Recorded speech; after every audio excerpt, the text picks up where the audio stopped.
I'm doing a Master's of Education, and one of the courses that I'm taking, it's called Cultural History Through Storytelling.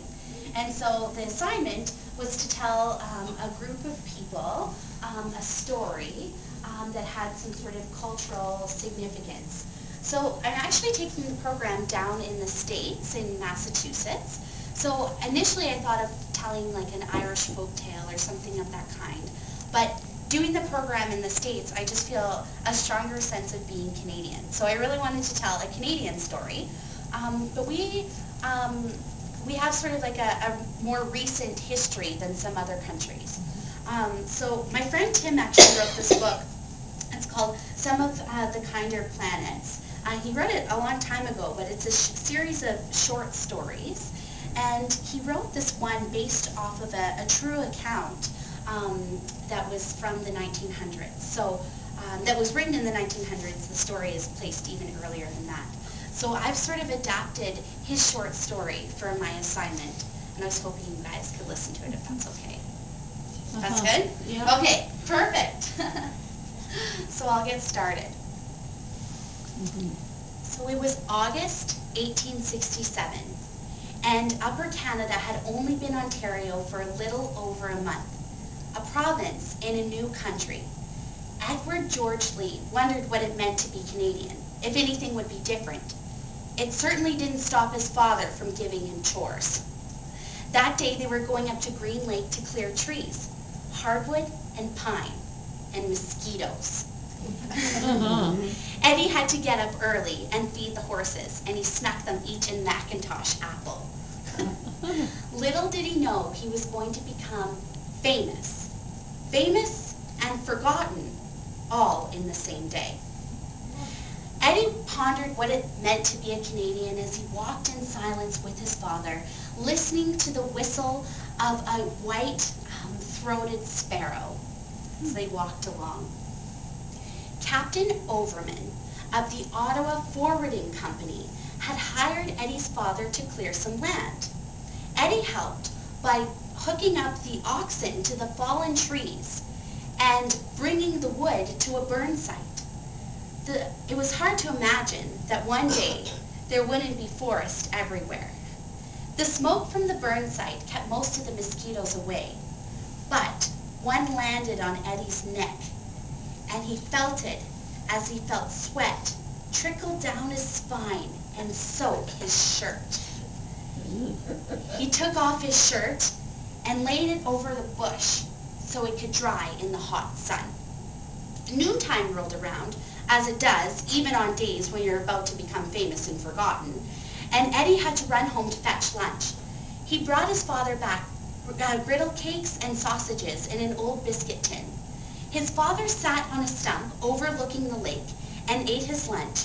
They watched as a tall blue heron stalked the shores and caught herself a big, fat bullfrog. I guess she was hungry too. Later that day, they were after lunch, clearing more trees, and suddenly his father hit a particular tree with a final "Hoy-ya!" and the tree fell smack on the ground. Eddie hooked up the oxen to the trees, the fallen trees, just as he normally did, but he noticed something shiny coming from beneath the moss. He bent down and picked up a round, circular kind of object, yellowish, that was only about 6 inches in diameter. Little did he know, 53 years later, he would come back to this very site to show where it all began. He looked at the circular object and pulled a brown centipede off, threw it on the ground. He felt his grimy hands go around the edges and feel metal markings alongside of it, and noticed that there was an arrow pointing north. It was like a compass of some kind. Eddie didn't know what an astrolabe was. He had never been out of the woods, let alone close to the water. But one time, he saw an old steamboat chugging down the Ottawa River, headed southeast towards Bytown. And the Ottawa River connected up with the St. Lawrence down at Montreal. But it was a place Eddie had only seen on a map in front of his classroom. But the St. Lawrence connected with the Atlantic, and across the Atlantic was Scotland, where Mama's fiddle music had come from. So, Eddie was wondering what this was. He looked at it. If he had a compass and he was a captain out at sea, he could use it and find stars and just see all of the stars using this tool. An astrolabe, little did he know, was a word that meant star taker. He showed it to his father. "Father, look what I found." His father looked at the object. He pondered and didn't seem to know the word for it, but he did know what it was for. He had been out at sea long ago, but no one used an astrolabe in the 1800s anymore. All of a sudden, Captain Overman came riding along on horseback. He looked down at the boy and said, "Hey boy, what do you have over there?" Eddie shrugged. He wanted to say something, but he didn't know what. But before he could, Overman was off his horse and snatched the object from the boy. That was the last time Eddie ever held it in his hands. "It belongs to the boy," said the father. But it was too late. Captain Overman was already examining it as if he knew exactly what it was. "Well, I'll give you $10 for it."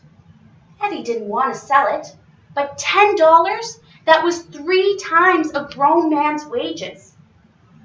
He wished he had hid it in the biscuit bin, or maybe if Captain Overman hadn't come along at just that moment.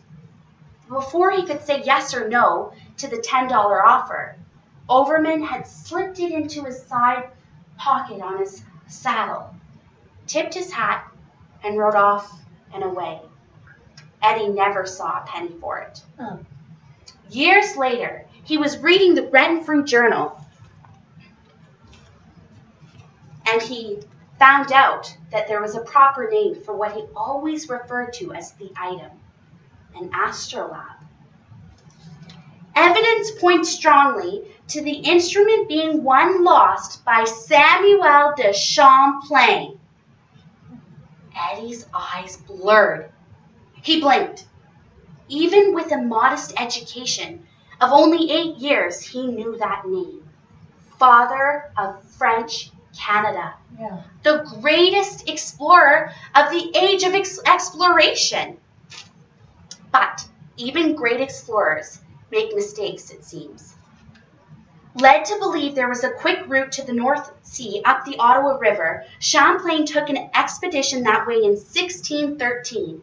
He kept an extensive diary, including regular readings of his astrolabe to determine his latitude. He was a mapmaker, after all. And there, before him, was an uncharted country. Uncharted in the ways of Europeans, that is. Champlain doesn't mention losing his astrolabe in those diaries. But there is a point at which, all of a sudden, instead of giving an exact reading of 45 degrees 34, for instance, he says, "We are now somewhere around 47. And this is the point where Eddie found the astrolabe. According to the great explorer's diary, they ran into some trouble with a terrible windstorm.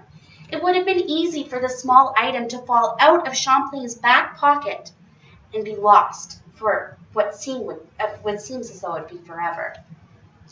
The astrolabe was unearthed by a 14-year-old boy near Cobden. The asking price was $500. But at that moment, Eddie wasn't thinking about the $10 or even $500. He was thinking about the memory he had of holding this beautiful and filthy mystery in his hands, looking up in the smoky sky, looking almost as though he might be able to see the person who had once lost it. The astrolabe has gone through many hands since Eddie found it that hot August morning. And in 1989, the Canadian government bought it private American collection, and it is now housed in the Canadian Museum of Civilization in Hull, Quebec, only about 10 minutes from Ottawa. Beneath it, there's a description that mentions a nameless boy who discovered it. Famous and forgotten, all in one day.